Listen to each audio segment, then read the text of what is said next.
Good evening, buenas noches, and thank you for tuning in.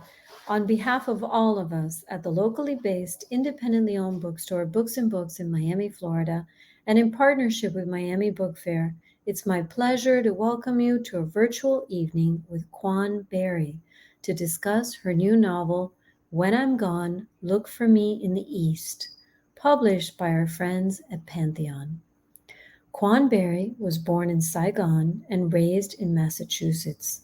She's the author of the novels She Weeps Each Time You're Born and We Ride Upon Sticks, winner of the 2020 ALA Alex Award, and 4 books of poetry, including Water Puppets, winner of the AWP Donald Hall Prize for Poetry and a PEN Open Book finalist. Barry's first play, The Medellinian Debate, premieres in the spring of 2022. She is the Lorraine Hansberry Professor of English at the University of Wisconsin-Madison. Quan is going to fly solo tonight with her presentation, and then we'll be back with some audience questions. Just a quick reminder that throughout this evening's broadcast, you can post those questions in the Q&A feature at the bottom of the screen. And please order your copy of When I'm Gone, Look for Me in the East from Books and Books and support indie bookstores. And now, without further ado, I'd like to welcome our guest to the virtual stage. Hello and welcome. Fabulous. Thank you. Thank you so much for that introduction.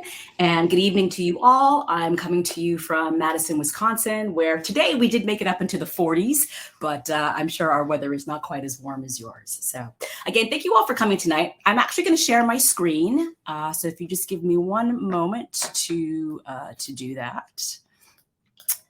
So screen share, window here, share. Alrighty, I am now currently sharing my screen, and I'm actually going to start a slideshow of a PowerPoint presentation as I talk about my various works. So as was mentioned, my recent book, When I'm Gone, Look for Me in the East, just came out last week on Tuesday, and I'll talk a bit about that tonight. And then I also do have a play that premiered here in Madison, Wisconsin on Thursday, and that play is called The Medellinian Debate, and I'll talk a little bit about that. And one of the reasons why I'm talking about it is because that play actually can be streamed and viewed anywhere in the country starting March 3rd. But first, I want to talk to you and give a little bit of a reading from my book, When I'm Gone, Look for Me in the East. So When I'm Gone, Look for Me in the East is set in contemporary Mongolia, and it follows a pair of identical twin brothers, Chulun and Mun, as they go looking for a reincarnation in the vast Mongolian countryside. I was inspired to write this book having traveled to Mongolia in 2007, and then some years later, I heard a story about the Dalai Lama thinking that he might take the unprecedented step of reincarnating while he's still alive in order to avoid the Chinese government's politicizing his death and naming a puppet Dalai Lama after he passes away. And when I heard that story, I became fascinated by the whole concept of reincarnations and how they're found within the Tibetan Buddhist tradition. And I did a lot of research. I should say that the Dalai Lama no longer says that he will take that particular path, but there is a different protocol in place for after he passes away. But as I mentioned, that for me was the spark that sort of drove where I got this idea for this particular book. So before I give a reading from it, I just want to share with you some facts about Mongolia. So Mongolia is a country that's roughly the size of Texas, and it has a population of approximately 3.2 million people. It was also once the center of the world back in the 12th, 13th, and 14th centuries under Genghis Khan, who created one of the largest overland empires the world has ever seen. I should say, too, in this slide here, this is actually one of the few things that remains from the time of Genghis Khan and the city that he founded, Karakorum, which his descendants then later built up.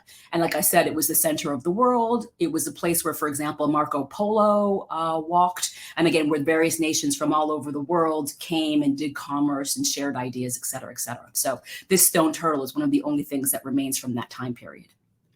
Going back to other facts about Mongolia, it's a country that has a population of horses to people is 1 to 1, which I think is really amazing. So it's true. Many people, again, are horsemen or horse people of varying degrees.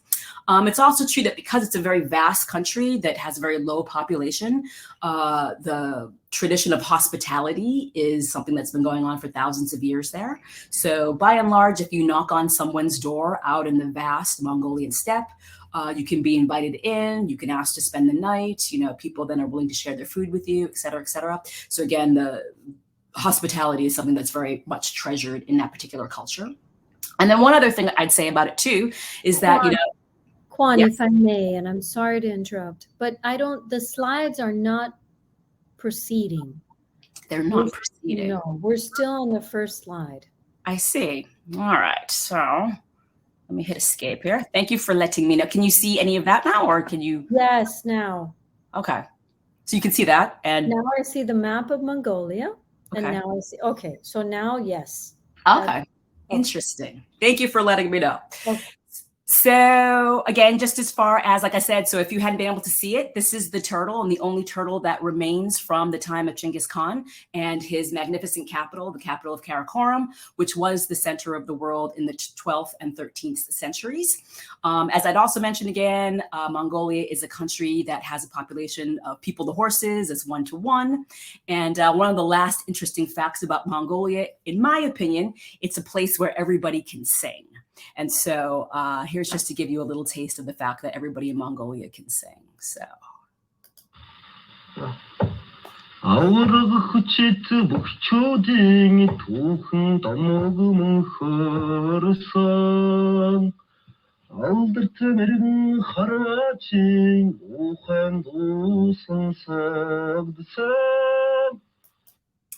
So to give you a little bit of background about that particular piece that I just played, when I was traveling there again in 2007, I had various guides who oftentimes were college students who for the summer, were out like many college students all over the world, just trying to make money for their schooling, et cetera.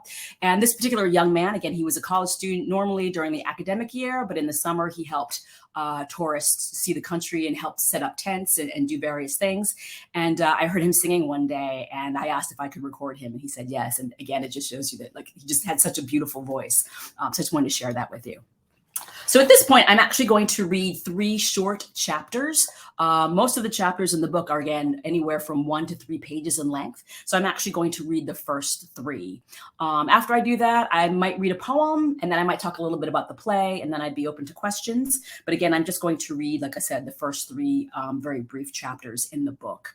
Something else that I should say is that when I did travel in Mongolia in 2007, I actually traveled with another couple who were from the Netherlands. It's true, the reason why I mention this is because the man in the couple, so it was Hans and Miriam, who I traveled with. In 2007, Hans was somebody who did take many pictures of many people, oftentimes without asking, which always kind of concerned me.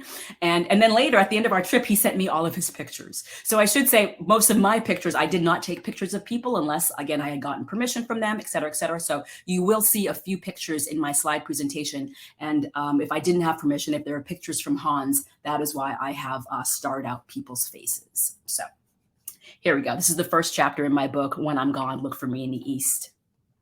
Listen without distraction. Outside the post office in Bor-Urt.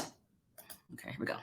Outside the post office in Bor-Urt, a handful of men clump around a pool table, its felt top sun-ravaged and mangy, the men's faces weathered from living in a world without trees.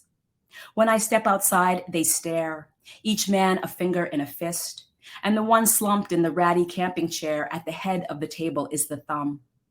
I glance at the digital watch the Rinpoche hands me last night, its plastic band already cracked, the thing used. I know it is a necessity, that I must have it for the places I am to journey to in my search that must not fail. Nevertheless, I feel like one of the wild horses foreign researchers shoot down with arrow guns, the animal succumbing so that the researcher can fix the radio collar around its neck, the collar eventually becoming a part of the body. After just a few hours in the July light, the skin around my wrist is already somewhat paler than the rest of me, though like the planets in the summer sun, nothing is permanent. It is 10 in the morning. The main road through Bor-Urt periodically billows with dust as a breeze blows through town. The men stare at me and then look away. Someone spits in the dirt. Hidden in the folds of my robe, there is a bag filled with more tukruk than they can earn in 6 months or even a year if the winter is harsh. Normally, they would be out on the grasslands, out watching their flocks or herding them in for one of the 2 daily milkings. But today, they drive the many kilometers into Boort on their motorbikes to bring their wives in to do the shopping. The men huddle idly around the table as men often do as they wait for women. Men with time on their hands, looking to establish their status among their kind.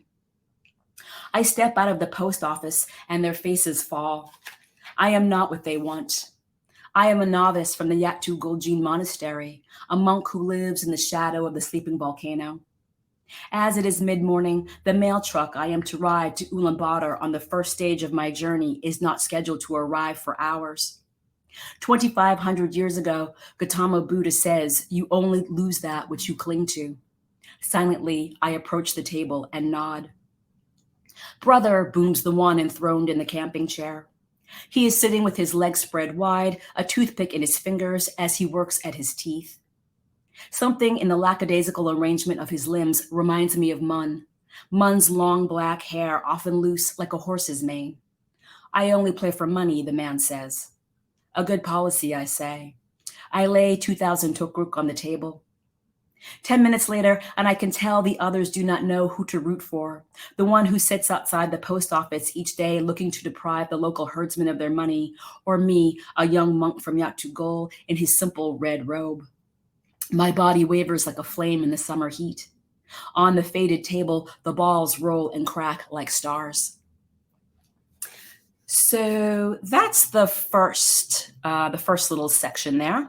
And I just want to tell you a little bit about some of the photos that I've shared with you. So it's true, like as I mentioned, that pool, billiards is like huge. People love playing pool. And I have to admit, I had some really great afternoons playing folks. And I will admit that Hans and I, we did play people for money. And I can also happily admit that we always lost. Which made me feel a little bit better, even though we gave it our all. So that way we wouldn't have to take money from somebody else. But so yes. These are the wild horses that that first section references. The Mongolian wild horses are the only true wild horses in the world. So it's true that there are wild horses, for example, in the American West, but those horses, which are Mustangs, are actually horses that had once been domesticated, which have since become feral. And these horses are the only true horses that man has never ridden and that man has never domesticated. I think you can kind of see it in the shape of their bodies. They do look like horses that you might see, you know, on a cave painting in France or what have you. So again, it's just a really interesting sort of thing. As far as the grasslands are concerned, they're just super, super beautiful. And as you can see, also very remote in many ways. So again, just some images of that. And then as you read the text, you find out more about the history of Mongolian Buddhism, and in the 20th century, how the then Soviet Union did various things to quell the practice of Buddhists. But you do still see monasteries all over the country, and Buddhism since 1992, when Mongolia, and after the fall of the Soviet Union, Buddhism is on an uptick in many ways. And so it's fantastic that many of these older monasteries were still preserved and can still be seen. So yes. I'll go on, I'll read the next section now. Now there is only the black ball remaining for me to sink, the thing a hole rumbling in space.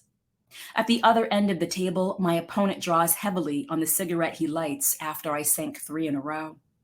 He stands smoking with the toothpick still wedged in his teeth, eyeing the 2 balls he has left on the table. The angle of my final shot is not an easy one. Earlier, the second ball I pocket is a spectacular combination shot, the men all gasping as it rolls in. As there is no chalk, I rub the tip of my stick in the dirt. My opponent is breathing hard. It is proving to be an exciting game. Should he lose, there is no reason for him to hang his head. Oddly enough, a loss could be good for business. Once word gets out, normally reticent herdsmen might start to saunter up and lay down their hard-earned tukruk, thinking he is beatable. I wonder if he has a wife and children. I wonder why he chooses a life in town, the town consisting of a few hundred people and a series of dusty buildings constructed in the blocky Russian style, when every beautiful thing is far from here. I clear my mind and lean in, the stick an extension of my body. In the silence, Uvu's two favorite sayings come to me.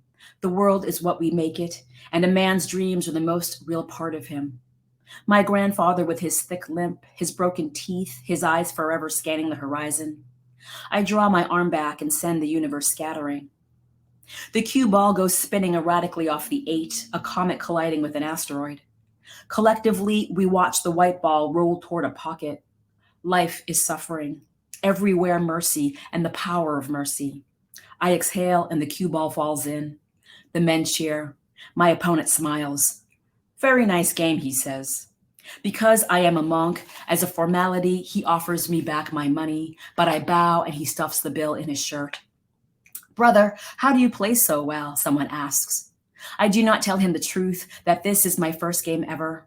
I think of Mun, my brother with his hair braided down to his shoulders in the old style worn by the horsemen of Genghis Khan. If I close my eyes, I can see one of Mun's braids skimming the table as he bends down to survey a shot. Each day at the monastery's morning puja, in my mind's eye, Mun on his golden cushion, silently reminding me we are all Genghis Khan's murderous descendants, every last one of us. I turn toward my questioner. Even under his hat, the work of years in the summer sun is obvious. I imagine the simple life this man leads out on the grasslands, the smell of sheep and the milk hardening on the roof, but nothing is ever simple. Once you are bitten by a snake, you become cautious of rope. I tell the man an approximation of the truth. In another life, I say. Then I walk to the community center in the town's one large tree, and I plant myself beneath it with nothing but a bag of money and a half-written letter wrapped up in the folds of my robe, and wait for my destiny to claim me. Listen closely. Today may be the year 2015, the month July, but in the universe's eternal calendar, it is always now. What every moment of sentience for the past 23 years teaches me, there is one thing and one thing only, suffering and the end of suffering. This is the true journey. Everything else is bait. I place myself on the earth with the intention of rising up, rooted like a tree. Okay, so that's the second section. And again, just to share with you just some things about these photos. Again, just the tremendous beauty in the landscape, et cetera, et cetera. And then as I mentioned, so Genghis Khan, who obviously many of us know through history. It's also true that in the year 2000, Time magazine named him their man of the millennium.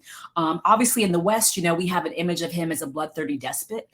And I'm sure that there's much truth to that. But it's also true that a lot of the stories that we know about him came down through history, through the peoples that he conquered, who obviously did not have kind feelings towards him. But he's a much more complicated figure than that. And I weave in some of the history about who he was. So I'm sure that he in many ways, you know, hurt very many people and killed very many people. But he was also the first person to establish like a postal system.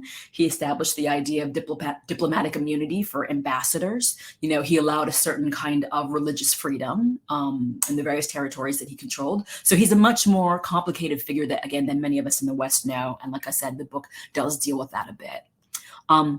This is one of my favorite images from the grasslands. And so you can see this is a very typical house. And on the roof there, those white little blocks, that's actually milk. And again, the milk is being hardened in the sun to form. It's not a cheese necessarily, but it's a food that people eat. And so I just wanted to point out that picture as well. So, and then finally, I'll read the last section that I'm going to read today. And the pictures don't necessarily 100% coincide with what I'm reading, but again, are pictures from the countryside, etc. So. Now there is only the black ball remaining for me to sink, the thing a hole rumbling in space. At the other end of the table, my opponent draws heavily on the cigarette he lights after I sink 3 in a row. He stands smoking with the toothpick still wedged in his teeth, eyeing the 2 balls he has left on the table. The angle of my final shot is not an easy one. Earlier, the second ball I pocket is a spectacular combination shot, the men all gasping as it rolls in. As there is no chalk, I rubbed, wait a second, sorry. I'm losing my mind. It's been one of those days. I'm really sorry for that. All right, this is the last section I will read. Here we go. The moon is already rising hours before sundown when my opponent staggers up the road and motions for me to follow. Both pool sticks are gripped in his hands, the toothpick still clenched between his teeth.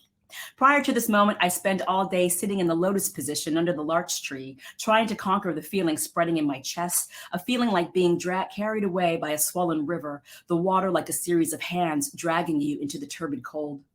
For the past several hours, my heart alternately beating, the mail truck will come, and then the mail truck will not come. But I think of the Rinpoche back in the monastery at Yatugul, my teacher, a man well into his 90s. How he entrusts me with this task, his digital watch periodically beeping on my wrist. How I am only 15 kilometers from the sleeping volcano, and already I am stuck. Such is the life of the grasslands. There are few paved highways here. With travel, there is never any certainty. Journeys that should take only hours stretch on into days or longer. The grasslands are rife with lands where no car ventures. From Boer-Urt, the mail truck that arrives in town once a week is the only scheduled way out, and today it has yet to arrive. Though the sun is still well above the horizon, already the moon begins its nightly climb. To be defeated before I even begin. Inside me, the watery feeling starts to take root, solidify, ice curdling on the surface of a river, my eyes rimmed like glass on a winter day. I move deeper within myself, occupying as little space as possible. My opponent waits for me to rise. Does he know how important it is that I get to Ulaanbaatar's Gandang Tegjingling monastery before sundown tomorrow? The Buddha says, when the only hope is a boat and there is no boat, I will be the boat. I watch as my opponent spits the toothpick into the dirt. There is nothing else for me to do but follow. My heart falls silent. Destiny is letting yourself go where you are meant to go, even when your mind says otherwise. Okay. Sorry about that little hiccup there. Yes. With a play opening last week, I'm a little scattered. But just to tell you a little bit about some of these photos here. So, as I had mentioned, it's the idea that, we're talking about just an incredibly vast and beautiful landscape. This is Jojo. She was my guide back in 2007, again, a college student. And then I just like to tell the story that the day this novel came out, which was last Tuesday, I actually got an email from her. We had been in touch for many, many years, and then we had sort of fallen out of touch, and I hadn't heard from her in like more than 5 years. And then out of the blue, I got this email from her in Mongolia, and she actually came to an earlier book event that I had. And so I was really happy to get back in touch with her. But again, in looking at this photo, you can just see the vastness of the landscape. And again, just another photo that shows that.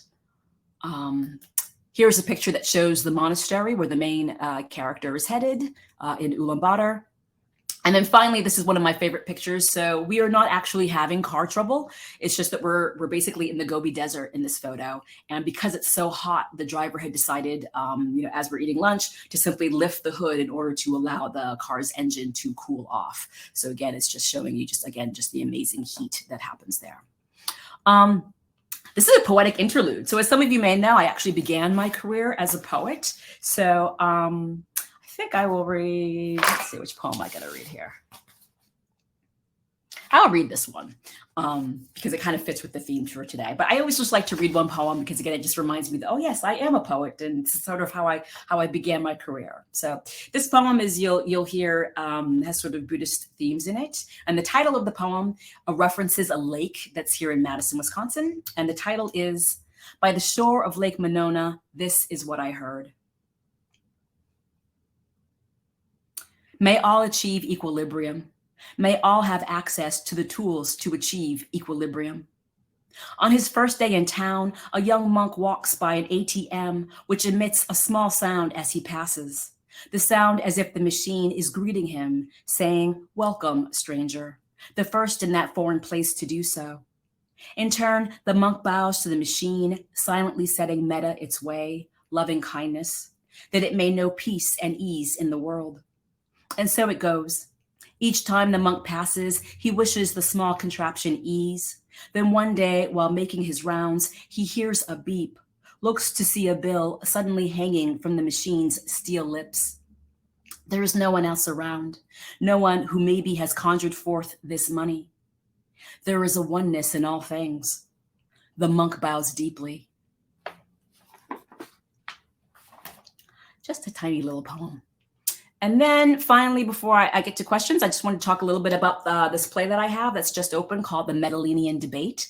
It's playing here in Madison in person. And again, one of the reasons why I wanted to talk about it is that if people were interested in seeing it, you can go to Forward Theater. That's one word, Forward Theater, forward as in forward, theater.com. And you can actually buy tickets to stream it starting March 3rd, and it will stream for 10 days. So from March 3rd until March 13th. So again, just forwardtheater.com.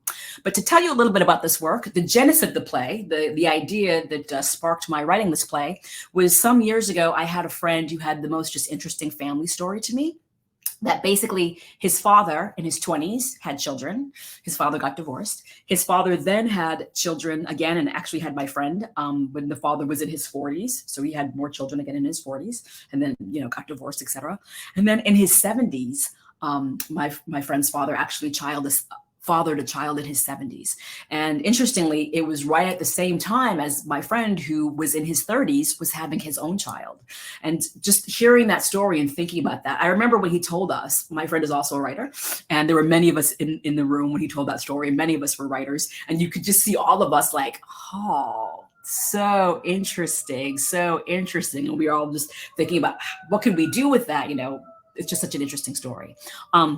So that was the genesis of where my idea for my play came from. But my play has grown much beyond that. So basically, it's post 9/11 in New York City. We have two couples who are forced to rethink their life priorities. So we have an older African-American couple, and then we have a younger interracial couple. And again, it's the idea that that they post 9/11 that they're thinking about, are they living their lives in the ways that they ought to be living their lives, those kinds of things. In many ways, it's about conversations that many of us are having now, and thinking about the pandemic and just sort of reprioritizing what's important to us and all those kinds of things. So I feel very fortunate that this is my first production ever, but to have like a very experienced theater mounting my work and to have very experienced actors.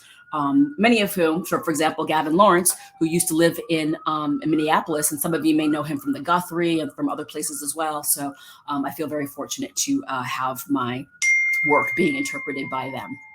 So as I share my screen and people email me about tickets. So I think that's about all I have. So I'm going to actually stop sharing my screen now, and I would be happy, again, don't save, just... Oh no, I think I'm still here. I hope I'm still here. So yes. You are indeed. Okay, fabulous. Okay. So we have a few questions from the audience. Why did you choose to write the book in the voice of a monk? Mm-hmm. Yes. So in thinking about it and wanting to tell this particular story, I wanted the story to be told from the point of view of an insider. And so, again, as I mentioned earlier, when I heard about, the Dalai Lama at the time saying that he might take the unprecedented step of reincarnating, and I began to think about reincarnations and how all those kinds of things worked, I did a lot of research and just finding out, again, that just the mechanics and the history of reincarnation. I was fortunate not only to travel in Mongolia, but to also travel, I've been twice now to India and to Dharamshala, where the Tibetan government is in exile. I was also fortunate to travel in Sikkim, which is the Buddhist state in India. And I was also able to travel in Bhutan, which is, again, the Buddhist kingdom that borders India. And so the more I traveled in those places and the more I talked with people, with monks, with scholars, it became important to me to try and do my due diligence and make the story as authentic as possible, as true as possible, to really reflect who these people are. I think many of us in the West have preconceived notions when we think about like Buddhist monks that somehow they're folks who live in caves, on mountaintops and all those kinds of things. But the people that I talked with, the scholars, the monks, etc., are very modern people, many of whom have cell phones, many of whom, are on Facebook, who tweet, et cetera, which in many ways should obviously not be surprising. And so it seemed to me that, and I understand that particularly in 2022, there's all kinds of questions now surrounding who can and who cannot tell stories, particularly if you're not a member of a particular community. But and so I realized at the end of the day, there might be some readers who decide that my depiction of this particular character for whatever reason does not resonate with them. But it is true, like I said, that I tried to do as much due diligence in getting the story right. And it was important to me to actually have it be a first person telling of the story. Fascinating. Thank you. I think this one you've already answered. Can you tell us more about your new play? I think you've already gone Yeah, into. just a couple of things, a couple of other things I say. Those were sirens in the back. I live downtown in downtown Madison, so you maybe hear sirens in the background, which are getting closer. Then hopefully they will go away. But one other thing that I would add, so I've talked a little bit about the play, but that it's my first play that I ever wrote, and in many ways I now appreciate like it's a challenging play for actors because one of the characters is a jazz musician. And in many ways, the structure of the play mimics aspects of jazz in the sense that the play is currently structured like a braid. So what happens is that you have scenes that sort of bleed into other scenes. You'll have one character who is simultaneously kind of in two scenes. And then as that scene bleeds out, we bleed into another one. And so there's an element of it, of improvisation in many kinds of ways. And so, themes of it are themes of family. Obviously, as I mentioned, it's an African-American couple and an interracial couple. There are themes there are racial themes in it.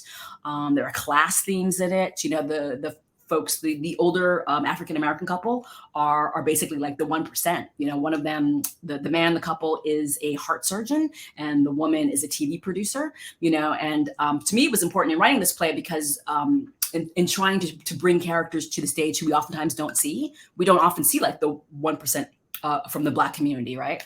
And so that was really an important part for me as well. Can I ask you about the title? Metalinian? Yeah. What does that mean? Yeah, so it gets touched on in the play because it is a bit complicated. So the Metalinian debate is actually, it's a moment in the Peloponnesian War.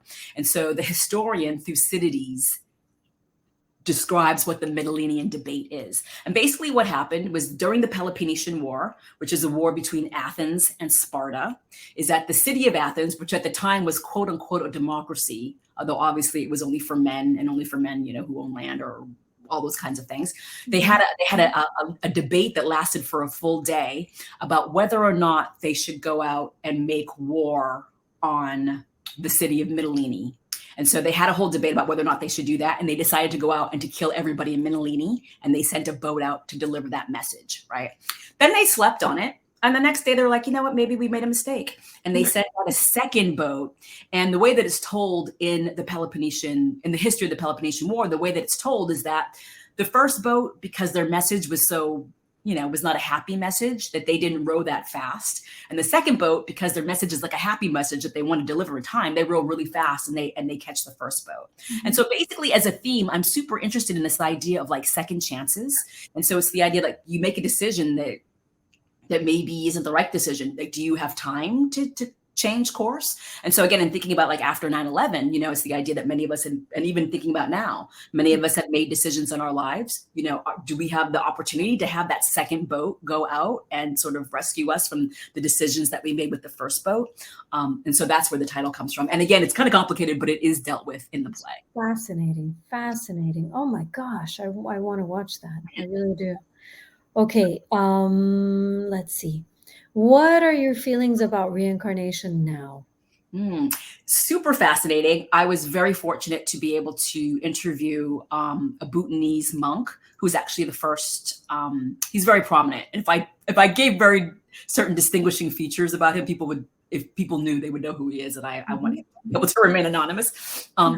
He told me these really, and I did more research into it, was like, oh, wow, interesting. That in some ways, the institution of reincarnation, which only really exists as far as a tradition going out and finding people. So for example, many Buddhists believe in reincarnation, but the Tibetan Buddhists actually go out and find specific people who they then bring and raise. So the Dalai Lama, for example, was found as a child and then was raised as the Dalai Lama, right? So it's true that in other traditions, people don't go out and find monks the way that they do in the Tibetan Buddhist tradition. And so this monk had told me that, originally, he was a little bit of a skeptic about it. He said that originally, the tradition maybe happened because what was happening was that you had teachers who were amassing great followings and that their followers would donate like land or would donate money to a monastery. And because these monks didn't have family, the questions of like, well, what are we going to do with all this stuff that people are giving us? And that in some ways, creating lineages, it gave a monastery the opportunity to say, hey, look, we found this child who was this teacher. And so these things, belong to this child, right? And so, he told me, and I looked into it, I was like, oh, so in some ways it was political. It was a way to consolidate power in certain kinds of ways originally. Having said that, and having done a lot of research, and for example, in the back of the book, it lists various movies that you can watch, like Mistaken Child or My Reincarnation. I think the world is a very mysterious place. And so again, if you ever watch those, they're actually documentaries. Like, for example, My Reincarnation, it's a fascinating documentary. And I don't know how you explain how this particular person who is discovered to be reincarnation knows various things about places he's never been, And so, like I said, so for me, I think the world is a mysterious place. Absolutely. Yes. Absolutely. Okay, so maybe I should reveal what's directly in back of me. Do you see it? Oh, yeah. Nice. It's a tanka. Yeah, I'm sure it's silk and very beautiful. No, I mean, it's Tibetan Buddhist. So I love the tradition. I've been exposed to it. It's amazing. Do you know my friend Glenn Mullen by any chance? Do not. Okay, no, because he's based in Mongolia. He's translated he's written about the Dalai Lamas throughout the years. Very interesting. So I thought maybe there was a connection of some kind. No. Okay. I do not see any more questions, but I'll remind everyone watching that now is a good time to put them in if you have them, please.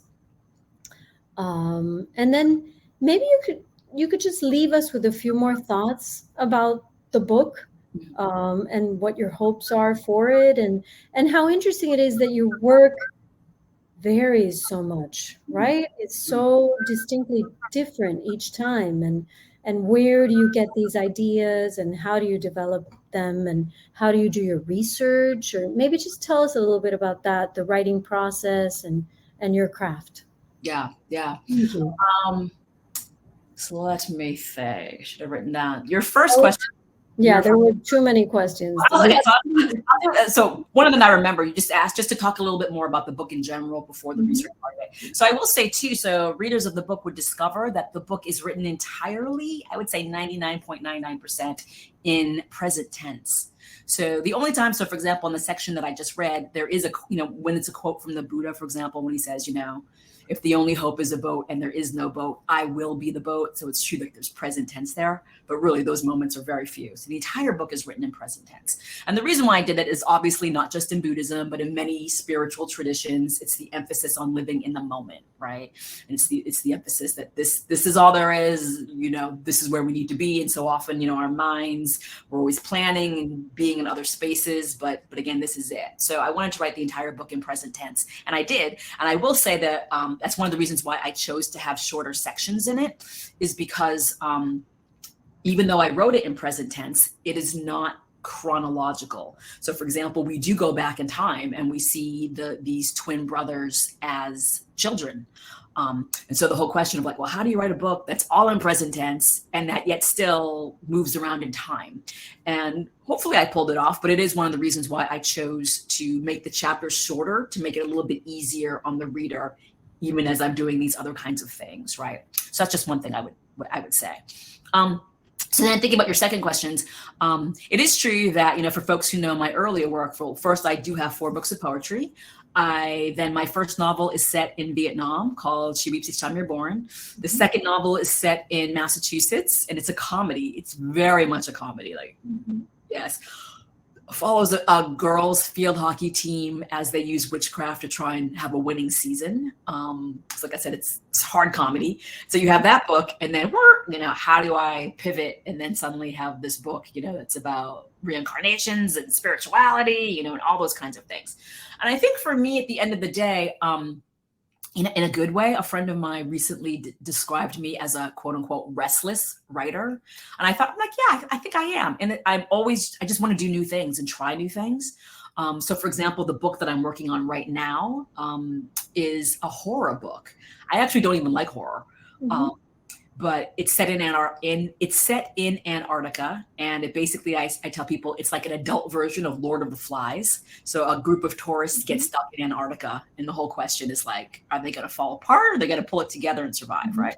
And so for me, I'm just interested in different kinds of challenges. And so, for example, writing a play, I was like, I didn't know.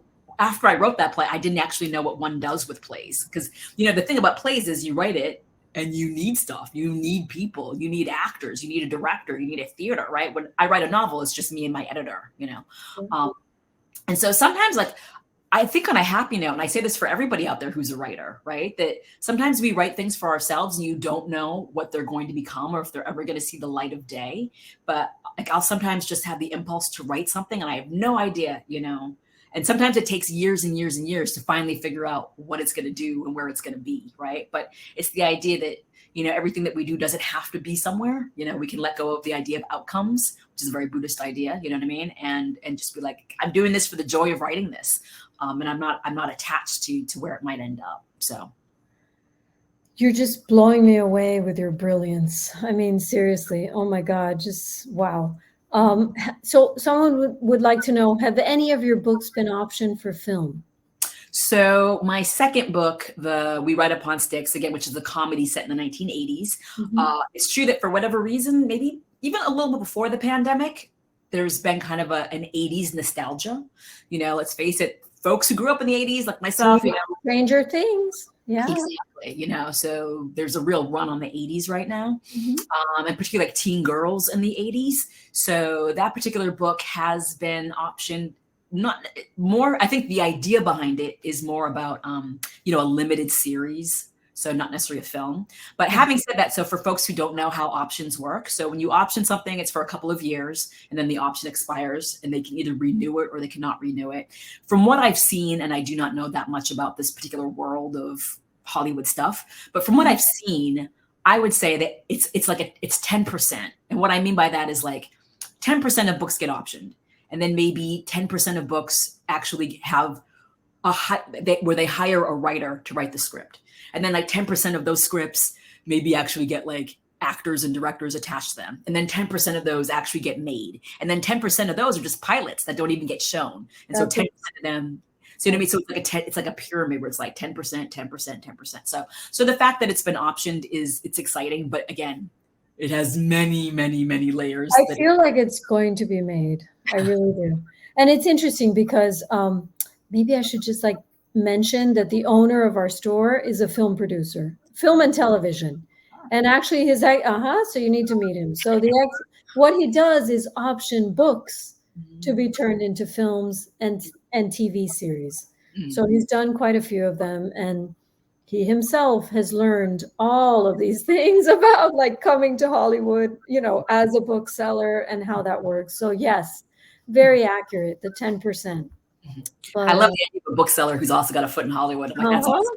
Independent bookseller, Hollywood. So there are lots of connections here. Like, I'm going to connect you to him. I'm going to connect you. And I'm also thinking, will your play travel at all? So in some ways, there's a great company here, Gable Stage, and they're looking for plays to bring into town. And it seems like this could be a really interesting one.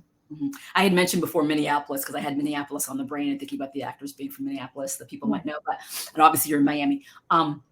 So again, I hadn't really known that much about how the theater world works. So it's true that the theater world, I have like a theater agent. So somebody who specializes in just theater stuff. I had like a literary agent and whatever. Now it's just like a theater agent. And so that hopefully, is her job to send it out to places and things like that. It's not, I'm not complaining. I've been very fortunate the past few years when I know a lot of people have been struggling, but it is true that in some ways in the theater world right now, there's a lot of kind of backlog because a lot of seasons got canceled because of the pandemic. And so a lot of theaters are sort of like doing things that they'd had in the pipeline from years. So it's a little bit harder right now. It's always, I think it's difficult regardless, but it's true that right now, as audiences come back. So like I said, that's one of the positive things to come out of the pandemic, is that more and more regional theaters are allowing their plays to be streamed so that people anywhere can see them.